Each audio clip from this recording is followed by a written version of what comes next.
But you mentioned if you're a Bulls GM, if you're a Bulls brass, you're getting on the phone with Miami. You're getting on the phone with Portland. Now we Yep. do know that Portland may be flipping Jrue Holiday. It kind of doesn't fit their timeline. They were looking for someone younger. They Oh, already they got have. him already. They got They already three got a dudes younger that are the piece. same, basically. Yeah, they already got Anthony Simons. They already got Scoot Henderson. Anthony, Scoot, and who's the one we forgetting? Shaden. Shaden, We jump got out three the of the gym, same Shaden. dude. That boy right there. I want to go see him play just because he just booms on people just for no reason. It's like, yeah, get out the way. But again, going back to the initial question, what move do you think could be possible? Because AK still got like some game out here. He still be trying to fleece himself. Do you think he can fleece himself into a situation where we're not bringing back Lonzo Ball, but we find a way to land Jrue Holiday? I think that this is the situation for the Bulls where you're not bringing back Lonzo Ball, and you know what Portland wants now. You know Portland wants to go young. They bring in a young big man in DeAndre Ayton for you to be able to pair with Shaden Sharp, Scoot Henderson, Anthony Simons, whatever combination of those guys you have there, right? They're not looking to bring in pieces. This tells you this because they're wanting to flip Jrue Holiday. So you have to have some combination of maybe Alex Caruso, Lonzo Ball contract. You can flip that and you send them back. Remember, they can't trade any of their picks until we lift the protection on the pick that they traded us, which their GM was a moron for that. That he gave us 10 years worth of protection on that pick. That's crazy. He gave us 10 years worth of protection on that pick. So they can't do nothing with their own picks until the Bulls remove that protection, because at any point that could be the Bulls' pick if the Bulls so choose to take it. Why the heck did he do that? I don't know. I have no idea. Okay. I have no well, idea. hey, listen. Right? Hey, he also traded Dame instead of getting him Dame a team. So okay. All right, cool. Well, I mean, hey, listen, I would have. What are you gonna do? Here's the funny part about that. This is the team that I would have loved to see with Dame. Dame and DeAndre Ayton is the team I actually would have liked to see. And they still got Jeremy Grant. Because you finally get to see Dame with a real big man. Yeah. But I mean, we get to see it anyway, just now in Milwaukee, right? Like you got Giannis and Dame. So I don't think people understand how much spacing is going to be available for Giannis now. Giannis hasn't worried. seen this space ever, right? Like Giannis ain't never seen this much space. He's like, God, is this much space on the court? Excuse me. I think I would be all in on trading for Jrue Holiday because, one, you're going to have to include Caruso in that. Caruso is a player that they probably would be more willing to take on. If you can move off Alonzo's money as well, that's a win. Okay, you give up protections, fine. It is what it is. We've had these protections for 10 years. Portland's never been high enough in the playoffs for you to actually hold on to them. I think the situation with Jrue Holiday is you get him in here. He's a great point of attack defender. He's somebody who also can bring offense. He's 7 assists a game. He is your Lonzo Ball replacement in this situation. And yeah, you do lose a piece in Alex Caruso, maybe whatever future there is for Patrick Williams, if that's what it comes down to. But realistically, you're getting a player that can help this team now, especially with the comments we heard from DeMar DeRozan today, talking about how he would love to finish his career here in Chicago.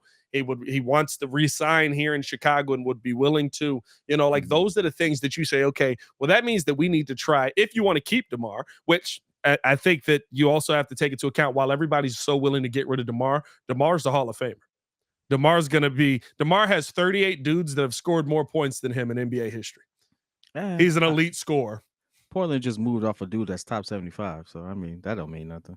I mean, no, I get you, but it's but Portland, right? There was no end to Portland. Like there's no end to DeMar being on the Bulls right now, potentially. Well, listen, it all depends on what you get back. DeMar with Dame, or I'm sorry, DeMar with Jrue. DeMar, Zach LaVine, and Jrue Holiday is the team that we saw the first 35 games of the season with Lonzo Ball. To be honest with you, I would go Jrue Holiday and Zach and try to figure out my mid piece, because you already got Vooch. Again, there's only one ball. And so the one thing that we know Zach and DeMar do very similar things. And it didn't really work without a premier point. To get this premier point with the money he's making would take someone like DeMar. I would never move off Zach if I'm the Bulls at this particular point, at this juncture. Like, unless you commit to a complete rebuild, there's no reason to do that. Like DeMar is the most. DeMar is tradable simply because he's worth that much, and the piece you need is worth that much. Yeah, but you also have to trade him to the team that wants him. Why would they flip Jrue Holiday for DeMar DeRozan? To be honest with you, the one thing that Portland doesn't have right now, they're running out of good vets. They don't have any, but they also don't want any. So like they got I Jeremy Grant. I would want that's a vet all they that want. doesn't impede certain positions. Like I don't think we know they don't want that. We know they don't want that because they're getting rid of him. Yeah, he's a Dame good vet. Does exactly. Scoop does exactly what Dame is like. That's too much of a conflict. No. I'm not talking same about size, Dame. same position. Scoop needs the ball. Like I need a vet to anchor down to get me a bucket, and I think DeMar still fits that role. I'm not talking about Dame. I'm talking about Jrue. If you want a good vet, that's your good vet.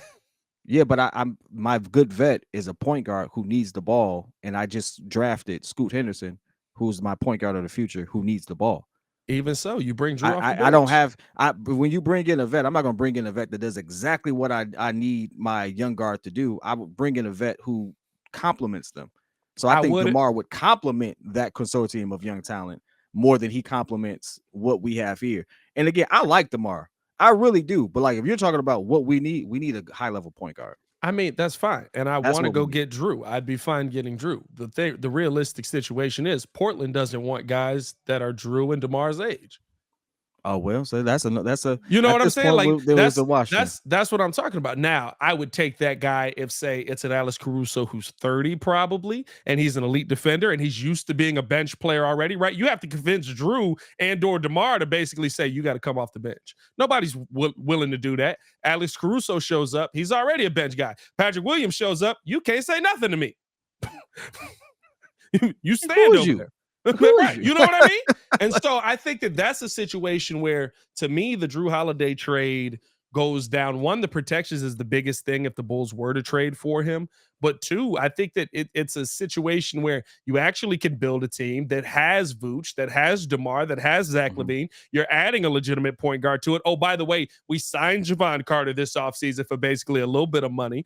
Now he could be your elite bench point guard paired with Kobe White. Ayo Dosunmu's still going to be here. That's defense off your bench. I think that's a situation where if the Bulls make a trade like that, it would be absolutely huge for the team that is currently here. And we already know AK doesn't want to do this huge rebuild, this huge flip. But realistically, I don't believe he wants to give up on P. Will yet either. I don't. I'm going to be honest with you, Bills fans, prepare yourself. P. Will's here. He's getting extended. Hey, listen, look, we can save the bad news for another time. You know, we can sit there and talk about a bunch of stuff that's happening in Chicago that should be happening. Extended P. Will is a mistake. I'm just like saying. Drafting him was. Like I don't. Well, you'd extend him for a little bit of money. You know what I mean? Like it'd be like now it's a lot of money, but it's a little bit of money. A lot of money compared to the cap. It's a lot of money. I can't wait for that day. I almost want him to stick around long enough just to see Bulls fans lose their mind. They're gonna give him $20 million. Oh yeah, that's what they're gonna give him $20 million a year. But you know the old heads ain't figured out percentage versus the cap. God. Oh my God. It's like, dog, they're gonna lose their minds. I understand that 20 million 20 years ago was like elite contracts, but like it's people gonna be making $60 million a year. Hey, bro, 20 million is scrub money now, bro. Dog. Like they gonna be sitting here $20 million. Like, hey, y'all talking about $20 million when you got somebody that's about to make 63 in like 2 years. He can't go left yet. Hey, bro, you know what I mean? Like, come on, dog. At least our guy can't. How you get 63 M's and can't go left? Like, at least, hey, look, the whole team can't go left. I swear, I've done this so many times. Go back and rewatch the Miami game. He can't go left. No, Tatum can't either. Dog, here's the funny part. Y'all realize that's still like 30 M's after taxes? He getting paid 30 M's take home to not go left. Do with that what you will. And y'all gonna talk about 20 mil for P. Will. I mean, 20 mil is good money. Like, listen, that's what you're gonna get. The 20 mil is still a lot of money, but it ain't a lot of money comparatively to where we at in the NBA now. Is that Ramona talking about P. Will will prove you wrong? P. Will will prove you wrong. Hey, look, I hope so. Here's the thing for me. Right. Here's the thing for me. I hope so. Prove to me that you can be an elite player in the NBA. I ain't seen this He's not yet. gonna be elite, though. Hey, look, maybe he will. Hold on, wait. What's Prove your it to definition me. of elite? Of elite? Zach Of LaVine's elite. an elite player. Who? Zach LaVine's an elite player. He's He not not a gonna be superstar. elite, dog. He's not a superstar, but he's elite. All right, what's elite at P. Will's position? What's elite at P. Will's position?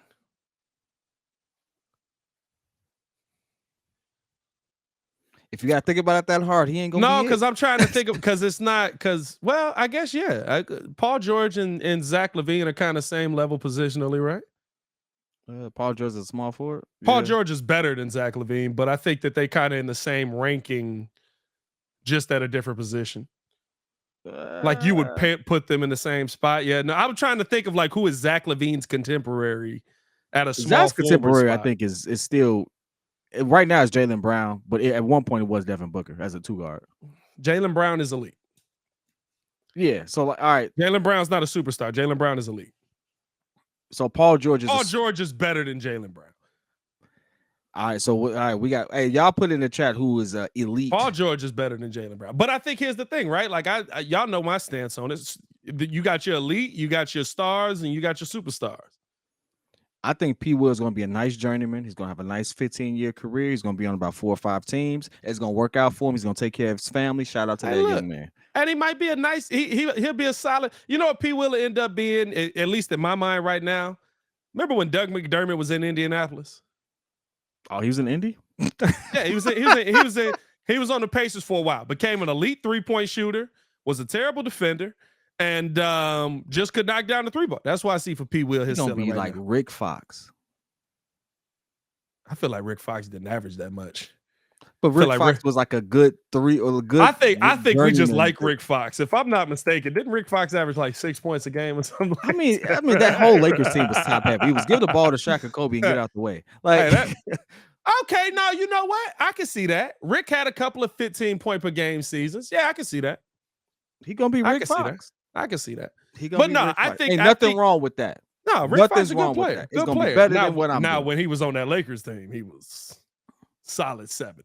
But no, I just Boris Diaw, Steve-O with the Boris Diaw. Hey, Boris Diaw is on a legendary team though. That's a name. That's a name. It's a brand name. I think realistically, right? To me, the Jrue Holiday trade would be the best case scenario for the Bulls in the position that they're in right now. I think that you can keep a good chunk of your core together, which is what we already know they want to do. Mm-hmm.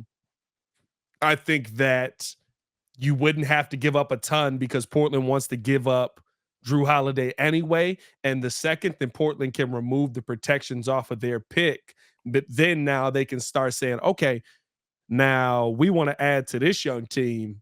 We'll trade you this pick to get a player here. Something like that. They can't do that now. Yeah. They're stuck. They're stuck draft capital wise. So they had to trade other people picks. So I got to ask you this. I throw in this curveball while we have a few minutes. How would you feel if we did nothing? How would you feel if AK did nothing? I'm not hurt by this because both of the players to me are like they're I would love Jrue here, but as long as Drew's not like if Jrue ends up on Miami, that might irritate me a little bit. To me, the Jrue one is a chess piece to make a move, basically to say, hey, we're not going to let somebody else